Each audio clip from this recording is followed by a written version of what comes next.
नमस्कार, मैं हूँ रोहित खन्ना, आप देख रहे हैं भारत न्यूज़ और भारत में आजकल चर्चा किस बात की है? चुनाव की। चुनाव कहाँ का? मध्य प्रदेश का। उन स्टेट्स में से एक है जहाँ चुनाव होना है और बड़ी ज़बरदस्त तैयारी सभी पार्टियों की तरफ से चल रही है। बीजेपी फ्रंट फुट पे दिख रही है क्योंकि 39 उम्मीदवारों का ऐलान करना, फिर उसके बाद तमाम और तैयारियाँ चल रही हैं। एक खबर इसमें ये भी निकल के आ रही है कि मुख्यमंत्री जो हैं वो प्रदेश अध्यक्ष के साथ उनको बुलावा आया है, 13 तारीख को दिल्ली में मीटिंग है और एक सूचना है कि 14 तारीख को प्रधानमंत्री एमपी जा सकते हैं, वहाँ पर कोई बड़ी घोषणाएँ हो सकती हैं।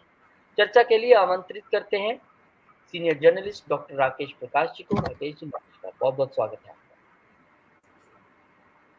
जी, तो राकेश जी मध्य प्रदेश में बीजेपी बहुत फूँक-फूँक के कदम रख रही है। पिछली बार जीत के बिल्कुल करीब से चूके, जब सरकार नहीं बना पाए थे और कमलनाथ की सरकार बनी थी। लेकिन उसके बाद ज्योतिरादित्य आए, तो माना गया कि बीजेपी की पावर बढ़ गई होगी। अब आप इसको कैसे आकलन करते हैं कि जबकि ज्योतिरादित्य आ चुके हैं, पहली लिस्ट अनाउंस हो चुकी है, लेकिन उसमें ज्योतिरादित्य के करीबियों को जगह नहीं मिली है, नंबर 1। नंबर 2, ये जो पहली लिस्ट अनाउंस हुई है, बीजेपी बहुत सेफ खेल रही है। ये सभी वो सीटें हैं जहाँ पर बीजेपी कभी जीती नहीं है या दूसरे नंबर पर रही है या बहुत अच्छी कंडीशन में नहीं रही है। तो एक तरीके से सेफ खेला है, लेकिन उसमें फिर भी कुछ नाराज़गियाँ दिखी। देखिए, बीजेपी के लिए मध्य प्रदेश का चुनाव काफी अहम है और इस चुनाव के महत्व को देखते हुए बीजेपी ने कुछ शुरुआती कदम उठाए हैं और उसी शुरुआती कदम का जो पहला कदम है वो है उम्मीदवारों की पहली सूची का जारी होना। क्योंकि बीजेपी मध्य प्रदेश में एक मजबूत राजनीतिक दल दल के तौर पर रही है और अभी भी सरकार है, इसके पहले भी सरकार थी। बीच में बीजेपी को थोड़ी-सी दिक्कतों का सामना करना पड़ा था। जनता थोड़ी नाराज़ थी किन्हीं कारणों से और इसलिए बीजेपी बहुमत के करीब आकर के भी सरकार नहीं बना पाई थी, जैसा आपने बताया। लेकिन बीजेपी लोगों के बीच बीजेपी की पकड़ है, लोग बीजेपी को चाहते हैं और इसीलिए मध्य प्रदेश में जब भी बीजेपी चुनाव के मैदान में उतरी है, या तो सरकार बनाई है या सरकार बनाने के बेहद करीब रही है। बेहद करीब होने का मतलब यह है कि चुनाव प्रबंधन में कभी-कभी कुछ कमियाँ या कुछ खामियों की वजह से कई बार वोट के प्रतिशत में या कई बार कुछ सीटें ऐसी होती है जहाँ पे कि बहुत कम अंतर से जीत या हार का फैसला होता है, तो उसकी वजह से सरकार बनाने से पिछली बार रह गई थी। लेकिन इस बार बीजेपी ने अपनी कमियों को पहले से दूर करने का फैसला किया है। यानी कि अगर हमारी कमियां दूर हो जाती हैं, तो हमारे जीत के रास्ते आसान हो जाते हैं। इसी को ध्यान में रखते हुए बीजेपी ने पहली सूची जारी कर दी है। पहली सूची में उन सीटों को वरीयता दी गई है, प्राथमिकता दी गई है, जिस सीटों पे बीजेपी को थोड़ी मुश्किलें पिछली बार आई थी। तो इसलिए उन मुश्किलों को समय रहते दूर किया जाए, इसको ध्यान में रख करके उन सीटों के लिए उम्मीदवारों की सूची पहले जारी कर दी गई है, ताकि वो उम्मीदवार लोगों के बीच अपनी पैठ सुनिश्चित कर सके, लोगों के बीच अपनी लोकप्रियता को बढ़ा सके, लोगों की समस्याओं के साथ खुद को जोड़ सके और लोगों को भी ये लगे कि हाँ, ये उम्मीदवार है, ये नेता है और इसके काम करने का जो तरीका है वो औरों से अलग है। तो लोगों के बीच एक कहते हैं कि अपनी छवि, अपने काम और अपने काम करने के तरीकों से लोगों के बीच अपनी एक पहचान बनानी है। इसी को ध्यान में रखते हुए बीजेपी ने पहली सूची समय से पहले जारी कर दी है। अच्छा, 12 और 13 तारीख को ये माना जा रहा है कि सीएम शिवराज और प्रदेश अध्यक्ष जो हैं वीडी शर्मा, तो दिल्ली जो है बुलाया गया है, वहाँ पर मीटिंग है, सीटों को लेकर भी चर्चा होगी। लेकिन कहीं न कहीं एमपी में बीजेपी में अंदर खाने असंतोष भी दिख रहा था, कुछ आवाज़ें भी उठ रही थी और बहुत सारी चीज़ें उसमें क्लियर हुई। उमा भारती ने कहा वो इंटरेस्टेड नहीं है चुनाव लड़ने के लिए विधानसभा का, हो सकता है वो लोकसभा के लिए सोच रही हों, उसके बारे में भी कोई जानकारी नहीं है। लेकिन कहीं न कहीं शिवराज सिंह को अंदर खाते इन चीज़ों से जूझना तो पड़ ही रहा है। तो क्या लगता है कि इस मीटिंग में सीट किसको देना है, क्या करना है, उस पे बातचीत होगी? जो असंतोष की आवाज़ें उठ रही हैं, उस पे बात होगी या 14 को जो पीएम जा रहे हैं, ऐसा माना जा रहा है कि वो जाएँगे एमपी, वहाँ पे बड़ी घोषणाएँ हो सकती हैं, उसकी बात होगी? देखिए, बीजेपी की मध्य प्रदेश इकाई में अ, ज़ाहिर-सी बात है बीजेपी एक बड़ी पार्टी है, सत्तारूढ़ पार्टी है, राज्य में भी है, केंद्र में भी है। तो आपस में थोड़ी खींचतान होना स्वाभाविक है। जब इतनी बड़ी पार्टी है और इतना सब कुछ है तो ज़ाहिर-सी बात है हर आदमी और हर नेता अपने-अपने तरीके से अपनी-अपनी राय रखता है या अपने-अपने तरीके से उनके काम करने का एक अंदाज़ होता है। तो इसको लेकर के थोड़ी-सी खींचतान तो है। क्योंकि अभी जो कांग्रेस से लोग आए हैं उनका एक अपना कहते हैं कि उनकी अपनी एक सोच है। जो बीजेपी के पुराने लोग हैं, उनकी एक अपनी सोच है। जो मौजूदा जो शिवराज सरकार है, उनके काम करने का एक अलग तरीका है। ख़ास तौर से अभी हाल के दिनों में जो उनकी घोषणाएँ हुई हैं या हाल के दिनों में उन्होंने जितने भी काम किए हैं, अगर उनको आप देखें, तो वो सब पब्लिक ओरिएंटेड है।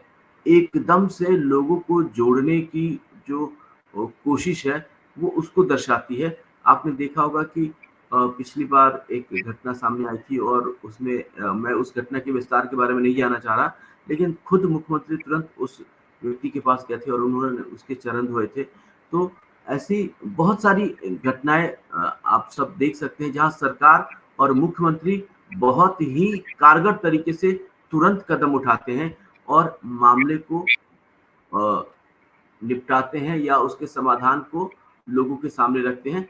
तो शिवराज सरकार बहुत कारगर, बहुत ठोस तरीके से काम कर रही है, लेकिन चुनाव के समय टिकटों के बँटवारे में कई सारे पहलुओं का ध्यान रखना होता है और उसमें अब जनता सिर्फ़ और सिर्फ़ केंद्रीय नेतृत्व या राज्य स्तर पर जो नेतृत्व है, सिर्फ़ उसी को नहीं देखती।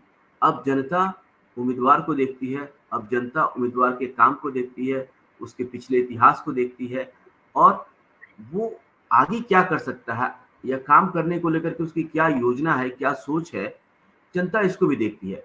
तो अब चीज़ें चूँकि पहले क्या था कि कम्युनिकेशन और तमाम चीज़ें थोड़ी-सी उतनी तेज़ गति से नहीं हो रही थी। अब क्या है, अब सोशल मीडिया का ज़माना है, तो हर चीज़ आम लोगों के पास बड़ी तेज़ी से पहुँच रही है। इसमें उसको लेकर के उसकी सत्यता को लेकर के थोड़े बहुत सवाल हो सकते हैं, लेकिन कम्युनिकेशन को लेकर के, इन्फॉर्मेशन को लेकर के चीज़ें अब बदल गई हैं और इसीलिए सरकार और आम आदमी दोनों फूँक-फूँक के कदम रख रही है और ये जो बीजेपी की जो कोशिश है कि प्रदेश नेतृत्व को बुला करके और उनके साथ बैठक करके और चीज़ों को समय से पहले सुलझाया जाए, निपटाया जाए, अंतिम रूप दिया जाए, ये उसी की कवायद है।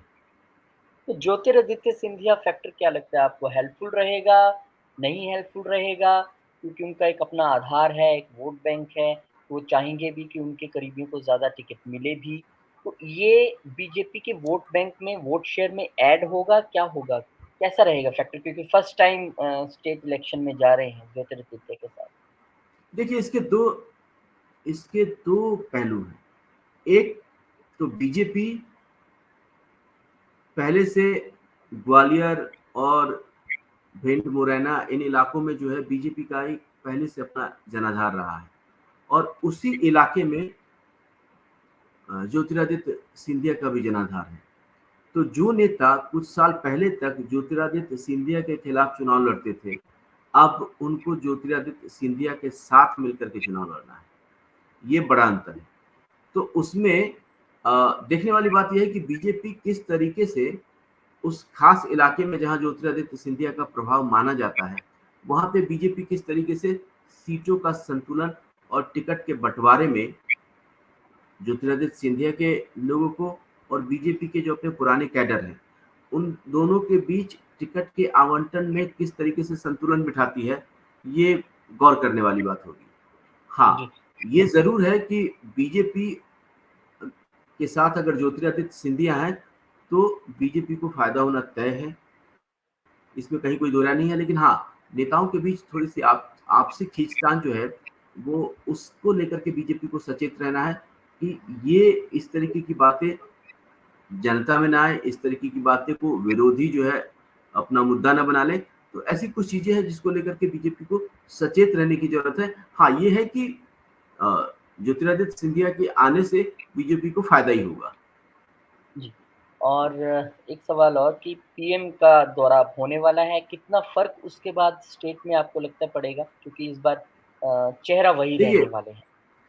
देखिए, मैं आपको एक चीज़ रोहित जी याद दिलाना चाहता हूँ कि जब हम आंकड़ों की बात करें, तो एक रणनीति के तहत जिन-जिन राज्यों में चुनाव होने वाले होते हैं, वहाँ प्रधानमंत्री के दौरे और उनका जो वहाँ रैलियों को संबोधित करने की जो संख्या है, वो धीरे-धीरे बढ़ती जाती है। और ठीक चुनाव की तारीख के ऐलान से पहले इन चीज़ों पे रोक लगती है।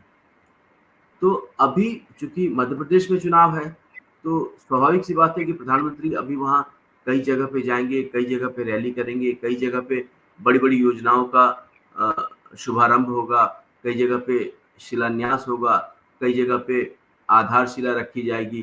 तो ये सब जो है वो बीजेपी की एक रणनीति का हिस्सा है और स्वाभाविक भी है क्योंकि जनता को भी उम्मीदें हैं, सरकार भी जनता के लिए कुछ करना चाहती है और इस क्रम में सरकार और जनता ये जो पहल है या प्रधानमंत्री जा रहे हैं या नई योजनाओं की शुरुआत होगी, तो ये सारी चीज़ें जो हैं वो आम लोगों के लिए, आम लोगों के हित में है।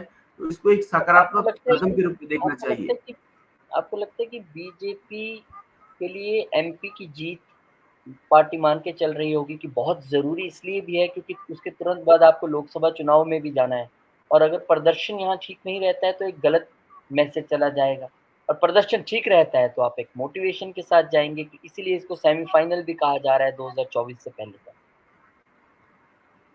बिल्कुल, आपने बहुत ही सही बात कही है कि ये जो चुनाव है, वो बीजेपी के लिए एक लिटमस टेस्ट है और इस चुनाव से बहुत बड़ा संदेश पूरे देश में जाएगा। तो इसलिए इस चुनाव को भारतीय जनता पार्टी बहुत गंभीरता से ले रही है और उस गंभीरता का अंदाज़ा आप ये लगा सकते हैं कि राज्य सरकार के काम करने के तरीके में पिछले 6-8 महीने में बड़ा बदलाव आया है। अब स्थानीय स्तर पर मुद्दों का निराकरण करने के बजाय जो मुख्यमंत्री हैं, वो खुद बहुत ही एक्टिव हैं। उनके कदम और उनके काम करने के तरीके में बहुत बड़ा बदलाव है। लोगों को या विरोधियों को कोई मौका नहीं दे रहे हैं। एक-एक कदम फूँक-फूँक के उठा रहे हैं और जनता की हर बात वो खुद कहते हैं ना कि सो मोटो एक्शन खुद संज्ञान ले रहे हैं और खुद उसका निराकरण कर रहे हैं। तो इस बात से आप अंदाज़ा लगा सकते हैं कि मध्य प्रदेश के चुनाव को लेकर के बीजेपी कितनी सजग है और कितनी कांग्रेस कितनी गंभीरता बड़ी से इस चुनाव को लेगी। कांग्रेस कितनी बड़ी चुनौती रहेगी क्योंकि इस बार माइनस ज्योतिरादित्य जाना है आपको, हो सकता है कि आप सिम्पैथी फैक्टर कहें कि देखिए हमें छोड़ गए और दूसरा कमलनाथ को ही लीड करना है। दिग्विजय जो हैं वो लीड नहीं करते हैं, वो हमेशा साथ देते हैं। तो क्या लगता है कि कांग्रेस कितनी बड़ी चुनौती है? पिछली बार शायद वो असेसमेंट बीजेपी नहीं कर पाई, इसलिए चूक गए और थोड़े अंतर से ही सही पर कांग्रेस ने सरकार बनाई। इस बार देखिए कांग्रेस की क्या पिछली बार जो बीजेपी थोड़ी सीट के अंतर से पीछे रह गई थी, उसमें थोड़ी-सी कमी टिकट बँटवारे में थी। दूसरी चीज़ जो कमलनाथ का इलाका है, जिसको हम लोग छिंदवाड़ा कहते हैं, छिंदवाड़ा लोकसभा सीट से कमलनाथ चुनाव लड़ते रहे हैं हुँ, और हुँ। हमेशा से जीतते भी रहे हैं। उस तो छिंदवाड़ा और उसके आस-पास छिंदवाड़ा वो इलाका है, जो कि नागपुर और उसके आस-पास के इलाकों से सटा हुआ है। यानी कि महाराष्ट्र से थोड़ी कहते हैं ना महाराष्ट्र की सीमा से थोड़ी देर पहले छिंदवाड़ा शुरू हो जाता है।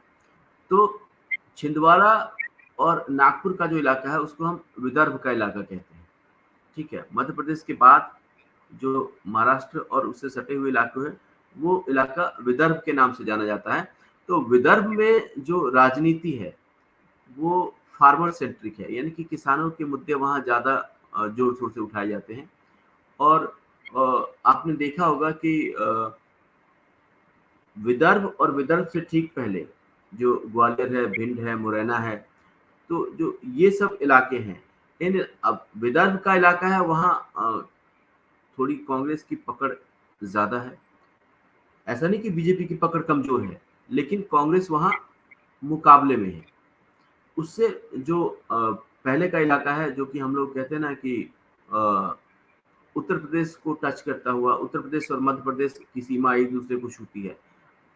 उन अ, उन इलाकों में बीजेपी बेहतर स्थिति में है और वो इलाका जो हमारा जैसे मैंने आपको बताया ग्वालियर और उसके आस-पास के इलाके हैं, तो वहाँ पे बीजेपी की पकड़ अच्छी है और अब जब ज्योतिरादित्य सिंधिया साथ में आ गए हैं, तो ये पकड़ और भी बेहतर हो गई है।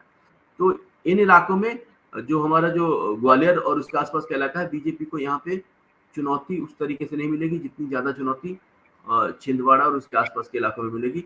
तो बीजेपी को उस रणनीति से काम करने की ज़रूरत है। हाँ, जो जितने शहरी क्षेत्र हैं, वहाँ बीजेपी की पकड़ आप जानते हैं पहले से मजबूत है।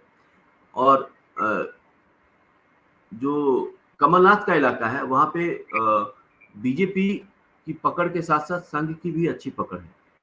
क्योंकि नागपुर से सटा हुआ इलाका है, तो इसलिए संघ के जो अपने संगठन हैं, उन इलाकों में काफ़ी कारगर भूमिका निभाते हैं। तो इस बार मुझे नहीं लगता कि उस तरीके की चुनौती बीजेपी को मिलेगी और शहरी क्षेत्र में बीजेपी की अपनी पकड़ रही है। और मध्य प्रदेश के जो अन्य इलाके हैं, वहाँ बीजेपी को उस तरीके से खुले तौर पर कोई राजनीतिक दल जो है वो चुनौती देता हुआ नज़र नहीं आता।